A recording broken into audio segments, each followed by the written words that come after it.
Terry Draper, one-third of Klaatu, has passed. He was 73.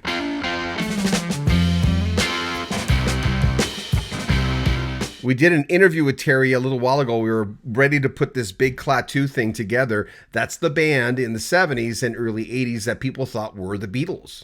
I mean, they sounded like the Beatles, but I never really thought they were the Beatles. But word got around and it turned into this huge thing. And now we've lost Terry. We're going to put some clips via our interview with Terry Draper in this clip as we say goodbye to a great drummer, but a great musician in general on Rock History Music. Terry Draper of the band Klaatu has died. He was 73. Draper was a Canadian musician best known as the drummer and co-songwriter for the progressive rock band Klaatu. He passed away May 15th, 2025, surrounded by his family. He was born September 22nd, 1951 in Toronto, Ontario. He's a gentleman whose musical journey left an indelible stamp on the world of rock music. In 73, Terry joined forces with John Woloschuk and Dee Long to form Klaatu, a band renowned for its very unique blend of progressive rock and pop. When you're doing your construction stuff, weren't people come up to you and say, aren't you that guy from Klaatu? I don't get a lot of that. If it comes up in conversation, some people say, I remember that band. And part of that whole thing was the anonymity angle that we took on in order to maintain private lives. I got to tell you, it really, really worked. Nobody knows who the hell I am. Their enigmatic presence and refusal to perform live led to widespread speculation that they were, in fact, a secret reunion of the Beatles. What was your reaction when someone, I know you guys found out about the Beatles thing while you were in England, how appropriate. What was your reaction personally? You know what? We were actually in session that day. We were recording this 83-piece orchestra over top of our song Polizania. But it was during that session that someone came in and said, there's this Beatle rumor. This guy has proved you're the Beatles. And we said, well, isn't that nice? How pleasant. What a nice thing to say. Let's get back to work. What? That's how it happened. That's exactly how it happened. And then we got home and the shit hit the fan. Well, if you're going to be compared to anybody. It wasn't a comparison. They thought we were them. Oh, yeah, that's right. Even better than a comparison. Doesn't get any better than that from the world that John and Dee and I grew up in.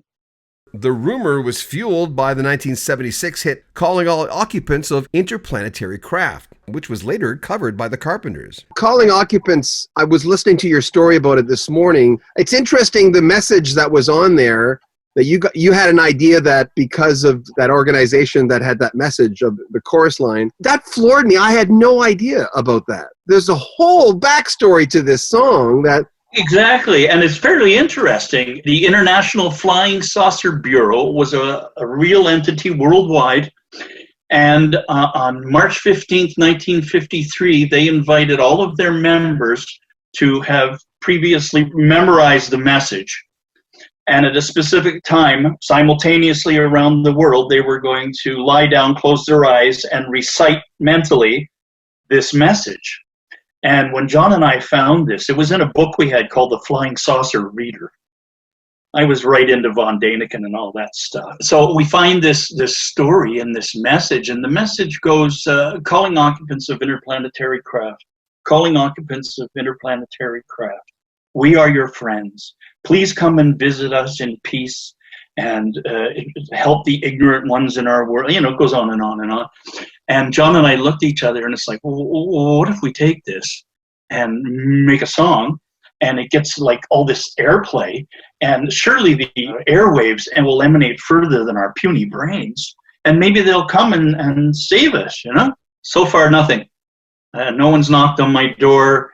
No tiny green man. I have seen nothing. But that won't stop me trying. Terry co-wrote the track, along with a lot of other notable Klaatu songs like Prelude and December Dream, the latter serving as a tribute to John Lennon. After Klaatu disbanded in 1982, there were reunions, short-lived, but after the early 80s, Terry continued his musical pursuits, releasing a lot of albums. And it was these records that showcased his versatility and his passion for storytelling. Solo works included albums like Light Years Later and Infinity. His records explore themes ranging from personal introspection to cosmic adventures. I had a large record collection before the Beatles came along. I was like 10, 11 years old. I had my first LP on my 10th birthday. It was Roy Orbison's Greatest Hits. I was an avid collector of all the Phil Spector girl groups. I had all the Beach Boys 45s. I'm 11 or 12 years old here. Wow. And then, like everybody else, I saw the Beatles on Ed Sullivan. It was like, you know what? Maybe I can play an instrument and make music and not just buy records and appreciate it. And that was an epiphany moment, and I went out and bought some drumsticks. And a couple of years later, I got a kit to go with them. In the meantime, I was tapping on every telephone pole in Toronto. Yeah, I can hear some Ringo in there. I can hear some Ringo in there. Yeah. Terry Draper was known for his very innovative approach to songwriting and his ability to weave intricate narratives into his gorgeous compositions. And his work has inspired many. And lastly, Terry Draper was known as a very open individual. Easy to interview, I found that out, but always willing to talk to fans and young musicians, helping any way he could. May he rest in peace. Your favorite Klaatu memories? Any solo works that you enjoyed? Maybe your interactions with Terry? Share them here. I'm John Bowden.